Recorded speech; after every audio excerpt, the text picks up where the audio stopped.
je vais vous parler de ce qui, de mon point de vue, va se passer. Nous sommes le 5 décembre 2024.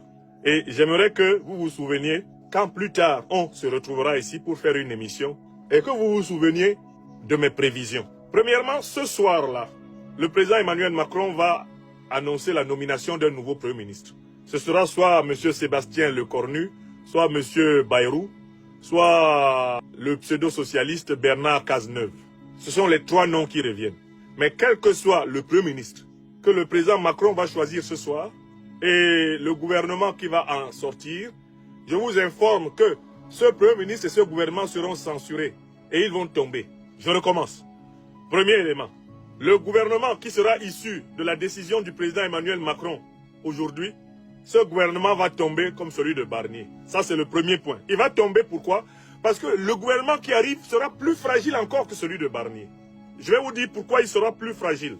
Il sera plus fragile parce que la crise financière, économique et politique dans laquelle la France est plongée est en train de s'aggraver. Et pourquoi est-elle en train de s'aggraver? Parce que la mamelle, la vache à lait de l'État français est en train de lui enlever ses tétons de la bouche. Quelle est la vache à lait de l'État français qui est en train de fermer les robinets? Ce qui explique la raréfaction et la crise budgétaire que nous observons en France.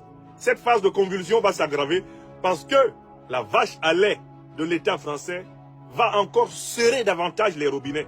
Et je vais vous donner quelques faits qui se sont déroulés ces derniers jours, qui vous prouvent que 2025 sera une année très difficile sur le plan financier en France. Il faut savoir d'où vient la crise. Oui. C'est qu'une grande partie de l'argent qui est dans notre porte-monnaie vient précisément de l'exploitation depuis des siècles de l'Afrique. Donc à partir du raisonnement de M. Chirac, on peut faire le raisonnement suivant. Puisque l'Afrique est la source de l'essentiel des bénéfices de la puissance française. Or, l'Afrique aujourd'hui est en révolte. L'Afrique est en train de fermer toutes les vannes d'approvisionnement gratuit de l'économie française, qui datent de la période négrière, de la période coloniale, et qui ont traversé la période néocoloniale.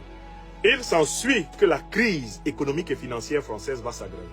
Les fameuses convulsions dont parlait le président Jacques Chirac, ce sont elles qui sont en cours.